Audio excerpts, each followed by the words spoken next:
not only is it a legal requirement when you're applying for it, it is also a wise thing because, guys, I'm going to be real, homeschooling is hard.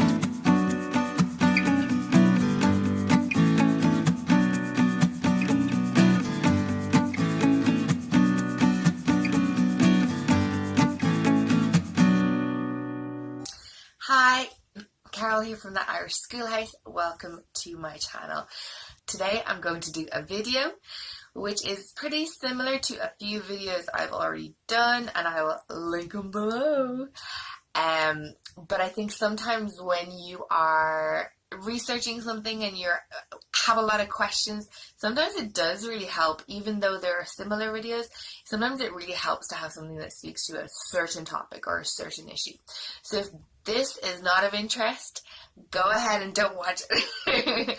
But I know for the families out there who are potentially in this situation, I know that it would be nice to hear this answer that I have. What is the big question, you ask? So, the topic that we're going to discuss today is how to withdraw your child from school. If your child is under 16 in primary school or secondary school and they are already attending school, yet you decide to homeschool, how do you go ahead and do it? So we're going to talk about it in two parts. We're going to talk about the legalities of it and what you are legally entitled to do as a parent, and then we are going to talk probably a little bit more anecdotally what I think is a wise idea, what maybe we kind of did, and what I think is just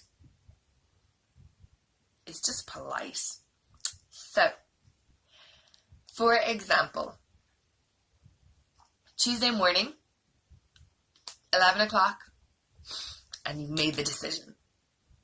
Yes, I'm going to homeschool. You can legally go into school, give your written documentation, talk about that in a minute, and withdraw your child then and there. You don't need to give notice. You don't have to have a conversation. You don't have to have a meeting with the principal or whoever is there. You don't need permission from anyone. Again, if you have dual guardianship, so example mom and dad, then you do have to have permission, both parents' permission.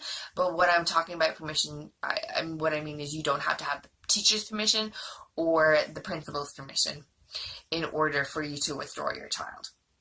So once you and your husband, once mom and dad basically have decided to do this, give your written documentation and withdraw your child is what you are legally entitled to do. You need to give written documentation, so just so that it's formal, of your intention to withdraw your child and that of your intention to homeschool.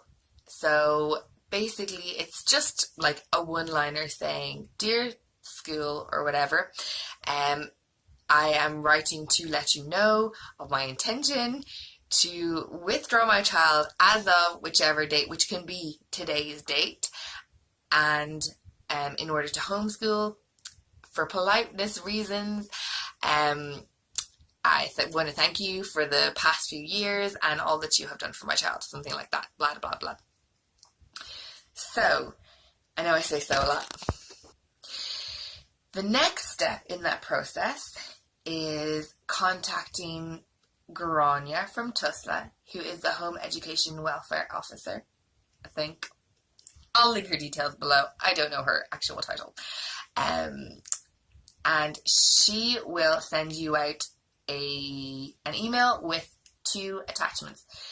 An application form, and also the guidelines for which the assessors are using in order to assess your homeschool. You have given formal written documentation to your school of your intention to register your child for homeschooling. You have withdrawn your child. You have contacted Grainne at TUSLA.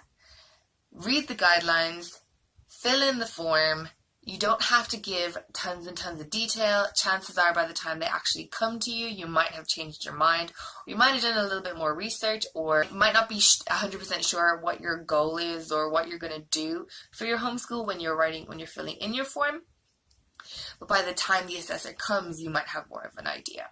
And so again, I'll talk about that a little bit later.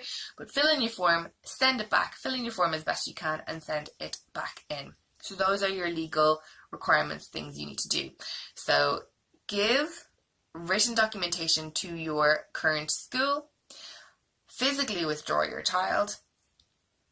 Again, that could be, when you give your written documentation, you can say, I'm giving 2 weeks notice or a week's notice or whatever. Or you can do it just a day's notice or a weekend or that day. It's your choice. Written documentation. How many fingers? Written documentation, withdraw your child, contact Grainne, fill in the form and send it back. And those are your legal requirements as a parent when your child is already in school. Hi, I just was editing this and I realised that it actually kind of fitted better as two. Sorry, feeling sick. It fitted better as 2 videos, so that's the end of the first video. I kind of just chopped it in half. That's the end of the first video, which is more of the legalities of it.